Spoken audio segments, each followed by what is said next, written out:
Bienvenue dans le débat de France 24. Offensive réussie, c'est un retour en fanfare pour le Maroc, devenu hier le 55e État membre de l'Union africaine. Redevenu plutôt, puisque Rabat avait quitté cette enceinte en 1984, voilà plus de 30 ans. À l'époque, c'était un signe de protestation contre l'entrée de la République arabe sahraoui démocratique, l'émanation du Front Polisario, jamais reconnu par le Maroc comme un territoire indépendant. Mais voilà, tout a changé hier. Écoutez la réaction de Mohamed VI. Il est beau le jour où l'on rentre chez soi, après une trop longue absence. Il est beau le jour où l'on porte son cœur vers le foyer aimé. L'Afrique est mon continent et ma maison. Je rentre enfin chez moi et vous retrouve avec bonheur. Vous m'avez tous manqué. Et on parle de ce retour du Maroc au sein de l'Union africaine avec vous, Louis Magloire Comayou. Bonjour. Bonjour. Vous êtes journaliste indépendant et président du Club de l'information africaine. Face à vous, Moustapha Tossar, rédacteur en chef adjoint à Monte Carlo Doualiya. Bonjour, Moustapha. Je précise que Monte Carlo Doualiya fait partie, comme France 24, de France Média Monde. C'est une grande victoire pour le Maroc. Oui, c'est une grande victoire diplomatique. C'est la réalisation d'une grande performance qui a duré plusieurs années. Et elle est d'autant plus grande que les oppositions étaient terribles. Il y avait des forces africaines qui voulaient absolument empêcher le Maroc, empêcher ce retour, empêcher cette marche inexorable vers la famille africaine. Aujourd'hui, avec une majorité écrasante de pays africains, le Maroc est revenu. C'est l'échec de ses adversaires. Alors aujourd'hui, le discours était très émouvant. D'abord, dans la bouche du roi, ces mots ont sonné juste. Et il est sincère quand il dit que les Marocains sont heureux de retrouver leur place en Afrique. Et puis, je souligne aussi qu'il a tenu à exprimer son discours en français, ce qui est une excellente chose parce que pour que le message puisse arriver au maximum d'Africains sur l'importance de ce retour. Alors, comme l'a dit Jean-Karim Fall tout à l'heure, c'était très important, c'est un retour politique qui complémente un retour économique déjà existant. Le Maroc est une des puissances africaines qui investit le plus en Afrique avec des projets lourds et structurants. Donc il y a cette complémentarité maintenant, économique et politique, et c'est un échec pour les adversaires du Maroc. C'est comme ça qu'il faut le voir avant tout, Louis Comayou, comme une victoire face à l'adversité. On sait qu'un certain nombre de pays étaient mobilisés contre ce retour du Maroc, au premier rang desquels, bien sûr, l'Algérie, mais qui avait des alliés au sein de l'organisation. Il y avait l'Afrique du Sud, il y avait le Zimbabwe notamment. Et on sait que sur les 54 pays que comptait l'Union africaine avant le retour du Maroc, 15 n'ont pas voté pour le retour du Maroc au sein de l'Union africaine. D'après vous, ça crée un précédent d'une certaine manière? Ça veut dire qu'aujourd'hui, on peut devenir membre même s'il n'y a pas l'unanimité? Non, ce que je pense qu'il faut voir dans un premier temps, c'est déjà le fait que c'est la fin d'une longue scène de ménage qui n'avait pas lieu d'être. Pendant 30 ans, le Maroc a boudé le reste du continent africain. Il est un fait, c'est que le Maroc se trouve sur le continent africain. Et aujourd'hui, c'est l'une des conditions majeures pour être membre de l'Union africaine. Donc, elle a continué de faire du commerce avec l'Afrique, elle a continué d'être sur le continent africain et il n'était que logique de voir le Maroc qui était en train de faire un très grand écart entre ses intérêts économiques en Afrique et une volonté de conquérir de nouveaux marchés, de voir ce Maroc-là se réconcilier avec ce qui est sa nature, ce qui est sa sève, le continent africain. Parce que concrètement, ça apporte quoi d'être membre de l'Union africaine? Quoi de plus finalement qu'une présence déjà d'abord géographique et puis dans les échanges économiques sur le continent? Ça apporte d'appartenir à une grande famille qui bientôt va peser 2 milliards d'habitants, qui sera un grand marché, qui sera une profondeur économique pour à la fois le Maroc, mais aussi pour le monde entier. Les Chinois y vont aujourd'hui, les Turcs y vont. Justement, ce les ne sont Chinois pas les pas membres partenaires de l'Union africaine. Qu'est-ce que ça... Oui. Ils ne seront jamais membres de l'Union africaine. Ça apporte le fait d'être à l'intérieur de l'Union africaine, pour que les gens qui nous regardent comprennent bien, concrètement, ça veut dire quoi en termes d'échanges? Il n'y a qu'à voir le discours du roi aujourd'hui. Il a parlé de quelque chose d'extrêmement important, c'est que l'Afrique est riche de ses enfants et de ses ressources, et qu'il faut que cette richesse profite d'abord aux Africains. Il y a du message, oui, de manière très concrète. De manière très concrète, être État membre aujourd'hui. D'abord, de manière très concrète, le continent africain va tendre vers l'unité, comme l'est aujourd'hui l'Union européenne. Quand, par exemple, les Américains veulent parler aux Européens, ils parlent à l'Union européenne. Si demain, les Américains ou les Chinois ou les Asiatiques veulent parler du devenir de l'Afrique, ils pourront trouver en face d'eux un interlocuteur africain uni dans son approche et dans ses intérêts.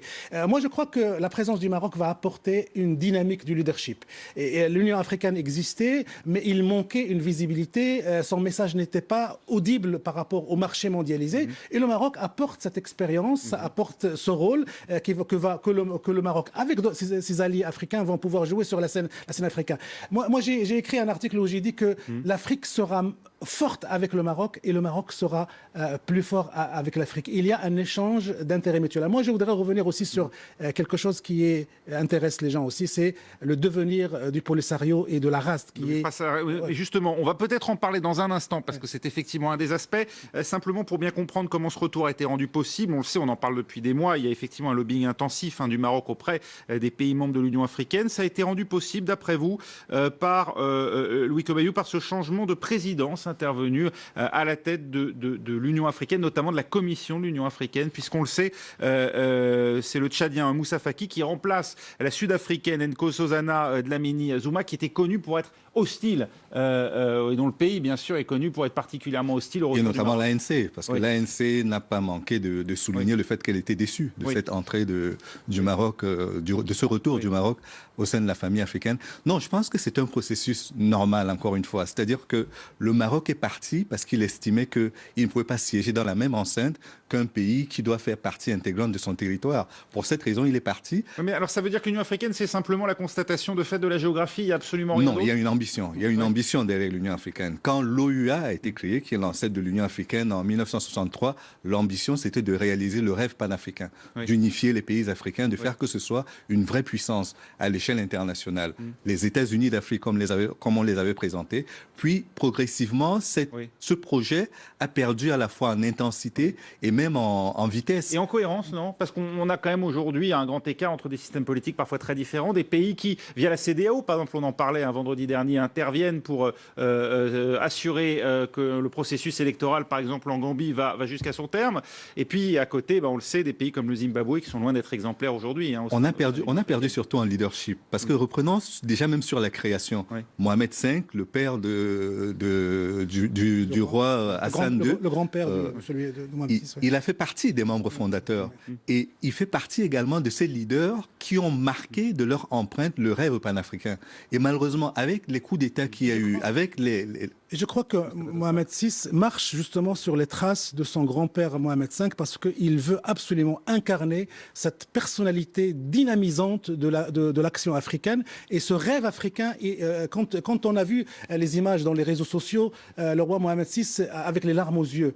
Alors on peut dire que c'est parce que c'est politique, que les politiques versent facilement des larmes. La communication. Mais non, mais chez lui, c'est vraiment sincère parce que le rêve africain l'habite réellement et que depuis qu'il est venu sur le trône marocain, il a complètement changé la diplomatie marocaine, il l'a orienté vers les territoires africains, il a dit à ses diplomates et au peuple marocain que la place du Maroc est dans l'Afrique, l'intérêt du Maroc est dans l'Afrique et l'intérêt de l'Afrique est au Maroc. Donc il est vraiment sincère quand il parle de ça. C'est le cas, Louis Comayou, parce qu'on a beaucoup parlé quand même aussi de Tanger, du développement de Tanger, qui est quand même, elle, clairement tournée vers la Méditerranée et l'Europe, pour le coup, comme une zone franche. Il y a vraiment une réorientation du Maroc vers l'Afrique ? Non, mais il y a surtout une place qui est laissée vide par l'absence de Kadhafi et de la Libye, qui a pendant très longtemps occupé cet espace de la coopération entre le Maghreb et l'Afrique. Tout le monde sait que le projet du Maghreb réunifié, c'est un projet qui est mort-né et qui aujourd'hui est complètement paralysé. Et donc, un petit mot sur Kadhafi. Le système Kadhafi, c'était acheter des allégeances et des Algériens aussi. Acheter des allégeances à base de valises bourrées de dollars. Aujourd'hui, le Maroc propose des projets économiques concrets, structurants, qui vont bénéficier aux Africains eux-mêmes. Et c'est ça la nouveauté par rapport au pays. Il dit aux Africains, nous allons lancer des projets économiques, je vais peut-être en tirer profit, mais d'abord vous allez en tirer profit. Et c'est ça qui intéresse les Africains aujourd'hui. C'est comme ça que l'entendent les Africains. Il y a une matérialité d'une certaine manière derrière ce retour du Maroc, ou est-ce que pour l'instant ce sont essentiellement des promesses ? Les Africains aujourd'hui sont dans un réalisme très cruel. Ils savent ce qu'ils pèsent en termes économiques, en termes commerciaux, et ils le monnaient suffisamment cher aujourd'hui pour que ceux qui reviennent en connaissance de cause. Ils l'ont fait avec les Chinois, ils le font avec les Français, ils le font avec les Allemands. Il faut donner des gages. Avec tout le monde. Ça veut dire qu'il faut aujourd'hui donner des gages, pas simplement prendre, il faut apporter des infrastructures notamment. Il faut tout apporter. Le Maroc vient d'organiser la COP 21 avec des modèles qui peuvent être dupliqués sur le continent africain.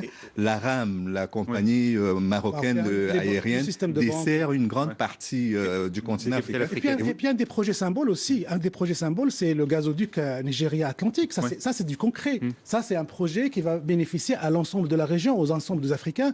Donc, quand le Maroc parle de coopération sur sud-sud, quand le Maroc parle de faire profiter les Africains de leur richesse, ce n'est pas de la parole en l'air, c'est des projets concrets. Alors justement, l'Algérie, Moustapha Tossa, ça pose évidemment la question du Sahara occidental, puisqu'on le sait, l'Algérie soutient le Front Polisario. Le Sahara occidental, c'était la pomme de discorde qui avait provoqué le départ du Maroc. Le Maroc revient sans condition. Comment est-ce qu'il faut le comprendre aujourd'hui? Est-ce que ça veut dire, d'une certaine manière, que le Maroc laisse de côté ses prétentions sur le Sahara occidental, du moins au sein de l'Union africaine, est prête à coexister avec une organisation qu'elle ne reconnaît pas et dont elle occupe de fait 80% du territoire comme étant sa propre souveraineté? Ce qui est certain, c'est que le Maroc ne reconnaîtra jamais l'indépendance de ce territoire ni la RAST. Alors, il y a une prise de conscience de la République arabe sahraoui démocratique. Il y a une prise de conscience de la part du Maroc, à savoir que dans tous les forums internationaux, aucun forum, que ce soit les Nations Unies, l'Union européenne, le Conseil de coopération du Golfe, la Ligue arabe, les forums asiatiques, aucun forum ne reconnaît cette République sahraoui, sauf l'Union européenne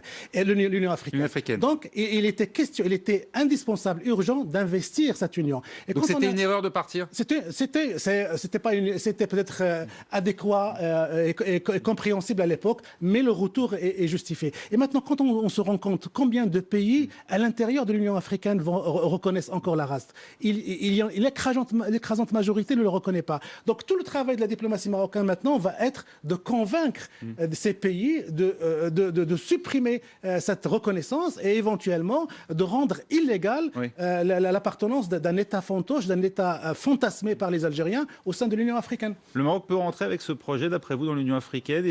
C'est assez compromis. Je pense que ce qui arrive et qui va probablement arriver, c'est qu'on sort d'une période de bouderie qui n'a duré que trop longtemps. La politique de la chaise vide. La politique de la chaise vide. Donc, le Maroc va essayer, au sein de la famille, d'arranger ce problème, de voir avec les différentes... Est-ce qu'à peine rentré, le Maroc peut se permettre de faire de l'activisme au sein de l'Union africaine pour tenter d'isoler... Ce n'est pas il peut se permettre, il va le faire. La République arabe sahraoui démocratique. Il va le faire. Et son soutien algérien. Parce que, quid du rapprochement avec l'Algérie? Non, mais il va le faire. Le Maroc est là pour convaincre l'ensemble de la famille africaine que cet État n'a pas lieu d'être, que cet État est illégal, que c'est une partie du Maroc qui a été financée par les Algériens. Alors, une des conséquences indirectes de ce sommet et de ce retour du Maroc, c'est que depuis un certain temps, l'Algérie dit « Moi, je n'ai rien à voir avec le Polisario, c'est une histoire d'autodétermination des peuples sahraouis, tout ça ».